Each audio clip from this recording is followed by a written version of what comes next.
चमत्कारी बहू की लालची सास। राजगढ़ की गौरी अपने माता पिता की इकलौती संतान थी। गौरी के पिता मेहनतकश किसान थे। वो सारा दिन खेतों में काम करते। गौरी अपनी माँ का किचन में हाथ बटाती। वो जंगल से लकड़ियां बीनती और माँ के चूल्हे में मदद करती। एक दिन वो जंगल में लकड़ी बीनने गई थी कि तभी उसे रोने की आवाज आती है।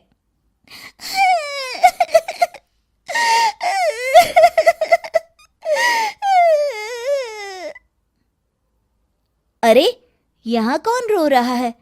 इस जंगल में भला किसी के रोने की आवाज? जरूर कोई जंगल में फंस गया होगा। वो देखती है तो उसे एक परी दिखाई देती है जिसका एक पंख टूटा होता है। अरे, तुम कौन हो और क्यों रो रही हो? मैं परीलोक की रानी हूँ। पृथ्वीलोक में घूमने आई थी, लेकिन देखो ना, मेरे पंख ही टूट गए। अब मैं कैसे उड़ान भरूंगी? अरे, इसे जोड़ना तो आसान है। रुको, मैं अभी जोड़ देती हूँ। ये कहकर गौरी लकड़ी और रस्सी की सहायता से पंखों को जोड़ देती है।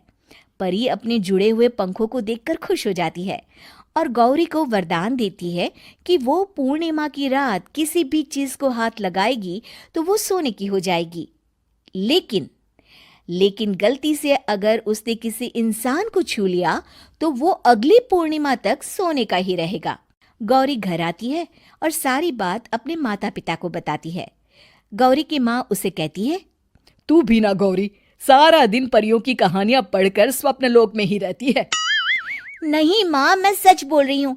देखो, आज पूर्णिमा की रात है ना, इसलिए डर के मारे मैं कोई सामान भी नहीं छू रही हूँ। अच्छा, ऐसी बात है बिटिया रानी, तो जरा इस घड़े को हाथ लगा दे। गौरी घड़े को जैसे ही हाथ लगाती है वो सोने का हो जाता है। गौरी के माता पिता घड़े को देखकर हैरान रह जाते हैं। अगले दिन गौरी के पिता उस घड़े को सुनार के पास बेचने जाते हैं तो रास्ते में उन्हें कंचा काकी मिलती है।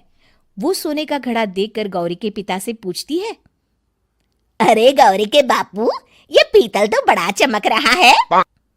अरे काकी, ये पीतल नहीं, सोना है, सोना। बेचने ले जा रहा हूँ। अरे, कहीं कोई लॉटरी लग गई है क्या? इतना सोना? गौरी के पिता काकी को गौरी को परी द्वारा दिए वरदान के बारे में बताते हैं। काकी गौरी के पिता की बात सुनकर सोच में पड़ जाती है और फिर अगले दिन काकी गौरी के घर आती हैं। गौरी के बापू, तुम्हारे लिए मैं एक खुशखबरी लाई हूँ। तभी गौरी की माँ पूछती है, क्या खुशखबरी है काकी? अरे, तुम्हारी बेटी का रिश्ता मैं अपने बेटे से करना चाहती हूँ। अरे, कब तक अपनी सयानी लड़की को घर पर बिठा कर रखोगी? हाँ, देखो काकी, मैं ऐसे ही व्यक्ति से अपनी बेटी की शादी कराऊंगा जो गौरी के वरदान से नहीं, उसके गुणों को समझे। अरे, हमें तो गौरी के गुण अच्छे लगे, इसीलिए तो आ गई हूँ मैं। फिर गौरी के माँ बाप मान जाते हैं और उसकी शादी काकी के बेटे से हो जाती है। अगले दिन, अरे गौरी, कल पूर्णिमा की रात है। तुम्हारे पिताजी परी के वरदान के बारे में बता रहे थे, तो मैं ना कुछ चीजें रख दूंगी, जरा हाथ लगा देना। तभी गौरी का पति वहां आ जाता है और अपनी माँ से कहता है, माँ, क्या जरूरत है गौरी के वरदान को इस्तेमाल करने की? वैसे भी मेरी मेहनत से घर तो चल ही रहा है ना। और गौरी के पिता ने भी यही कहा था कि वो ऐसे ही व्यक्ति से उनकी बेटी की शादी करेंगे जो गौरी के वरदान से नहीं, उसके गुणों को समझे। अरे बस कर किताबी बातें। तेरे लिए क्या लड़कियों की कमी थी जो मैं ये किसान की बेटी घर ले आती? और सुन गौरी, कल अगर तूने सारी चीजों को सोने का नहीं किया तो मैं तुझे घर से निकाल दूंगी और अपने बेटे की दूसरी शादी करवा दूंगी, समझी? इतना कहकर गौरी की सास वहां से चली जाती है।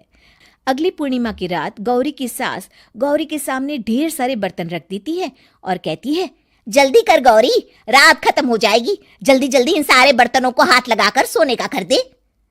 गौरी करती भी तो क्या, वो जैसे ही एक छोटे से बर्तन को छूने वाली होती है कि उसकी सास भड़क जाती है। क्या मजाक बना रखा है? इतने छोटे से बर्तन में क्या होगा? ये ले, ये बड़ा वाला बर्तन। जैसे ही बड़ा सा बर्तन लेकर गौरी की सास उसकी तरफ बढ़ती है, वैसे ही बर्तन के बाहर से वो धड़ाम से गिर जाती है। सास को गिरा देख गौरी उन्हें संभालने दौड़ती है और वो सास को हाथ लगाकर कहती है, अरे सासू माँ, क्या हो गया आपको? कहीं चोट तो नहीं लगी ना? लेकिन जैसे ही वो हाथ सास से हटाती है तो देखती है कि उसकी सास सोने की हो गई है। गौरी सोनी की सास को देखकर रोने लगती है और अपने पति से कहती है,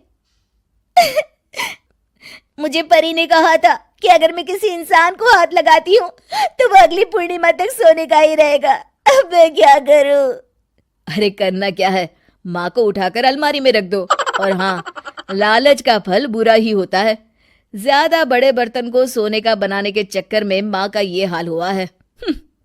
ये कहकर वो दोनों माँ की तरफ देखने लगते हैं।